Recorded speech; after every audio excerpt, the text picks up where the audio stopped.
let's start with this hand, I guess. So it's 25-50. I have Jack 10 of hearts. So Scarface, known regular, opens cutoff. I 3-bet. I mean, 2.5x open. I usually 3-bet almost my entire range. I think you can get an you could build a mixed strategy of flatting and 3-betting here. Just I don't think it matters that much. You know, it could matter if the BB is a weaker player, then calling maybe is better. Definitely is better. But if it's a regular, I think I prefer 3-betting. But again, you can do both. Cutoff ends up calling. So the flop is pretty interesting. Very coordinated flop. There's going to be a couple of bad turn cards. Like a 9, a 10, a Jack. All those cards are not that great. I mean, for our range. Not so much for this particular hand, obviously. A Jack or 10 which bring us a pair, which is not the worst thing in the world.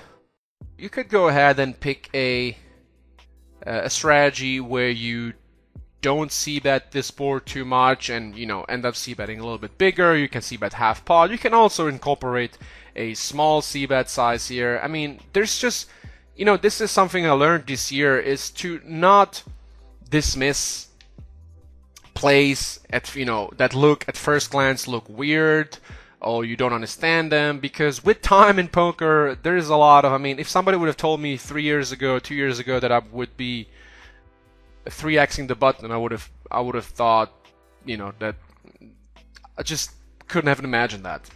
But here we are nowadays. There's some people 3.5xing the button, so, you know, it just evolves, and, you know, you shouldn't be dismissing something as quickly just because it's something unusual. But anyway, my point being, you can use a smaller bet size here as well, a bigger one as well. I mean, you could use like a pot bet size and just overbet shove the turn as well. That's a, you know, strategy you could, I'm pretty sure you could build a strategy around that. I like betting. I think I would have liked betting smaller and betting a little bit wider.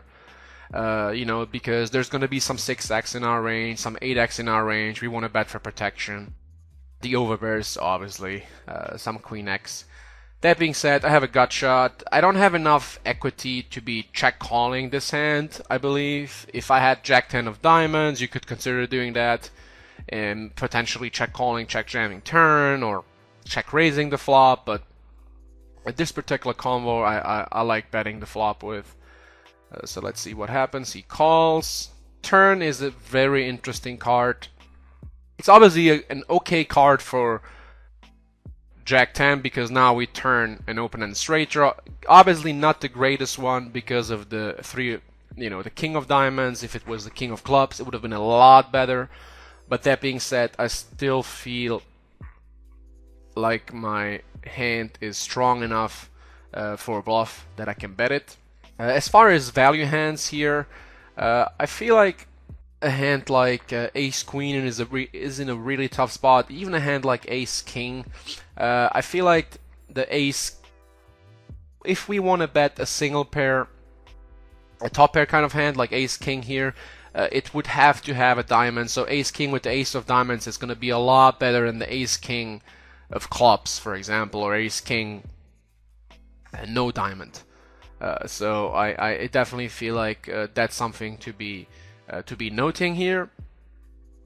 As far as my other hands, when it comes to pocket aces, I mean pretty much the same thing as Ace King. I think listening to what I have to say shows you that we can be checking. We are going to be doing some checking in this spot. Yes, there's still hands we beat, like Ace Queen, Queen Jack, pocket tens, pocket nines, but there's also flushes he has. He has two pair now. You know, he turns more equity if he has a hand like Queen Jack with the Jack of diamonds or Ace Queen with the Ace of diamonds. He has more equities. I mean, also, this is the thing. We're playing the turn now. So yes, there's still hands. If I have Ace King off, no diamond, and I bet the turn, there's still hands that are going to be calling me that I beat. A lot of them, actually. But the problem is there's going to be a lot of rivers where we're going to have to be checking, and our range is going to be face up, and we're going to be facing a really tough decision, because he can polarize his range once we check to him, which is, let's say it's a 4 diamond, he can just choose to, you know, jam. It's going to be very hard for us to know what his frequencies are in that spot, and I think they're going to change from person to person. So not the most ideal run out here for sure if you had something like an overpair. Definitely not the king of diamonds. That's not the card you want to see in that spot. Unless you have pocket kings, obviously, or pocket queens. Anyway, so what do we decide to do? I guess we started the hand a little bit deeper. So we decide to bet again and get a call. And the river is another interesting card, the 2 of diamonds. So I feel like our hand is just, you know, it's just one of these hands that we're gonna have to bluff, because we just never win at showdown, and we get to the river with this particular combo. It's not that many combos. It's only, you know, we only 3-bet the Jack 10 suited pre-flop, so we're not gonna be over bluffing here. If we start bluffing, you know, the combos that they don't have a value, Jack 10 of diamonds, obviously you would be checking the river or jamming the river for value, one of the two.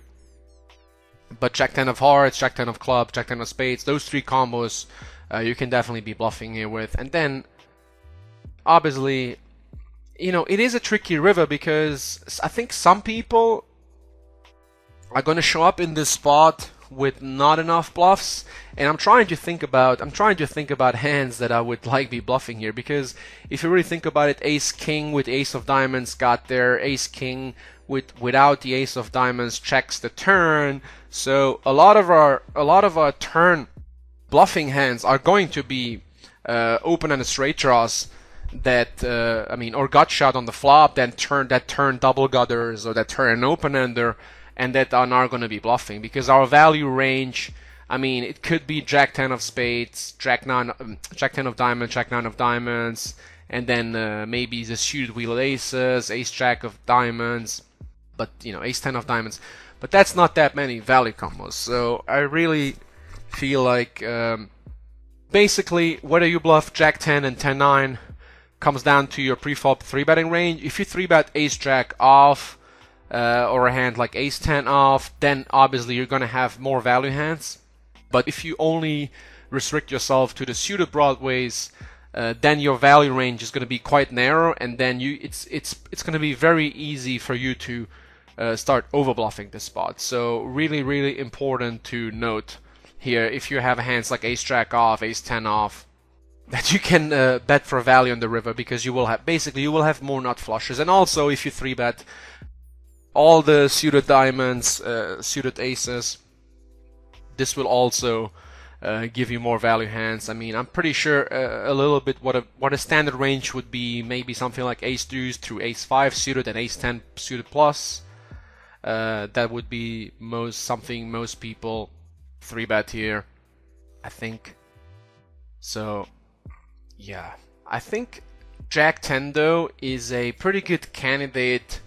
Not only to be bluffing, not only because we can control our frequencies pretty well, but we also block a lot of the calling hands. Ace Jack with ace of diamonds.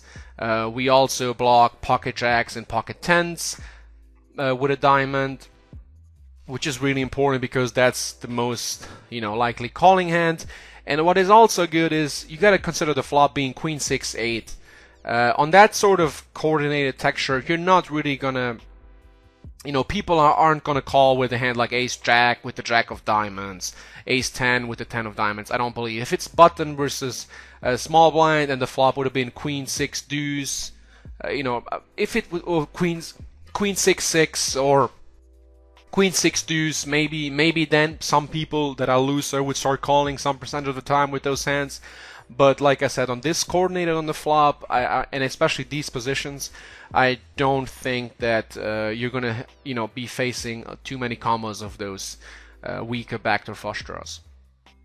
So that being said, since you know the theme of the video, I'm gonna have to bluff, and that's what I do. I shove, and I get a fold.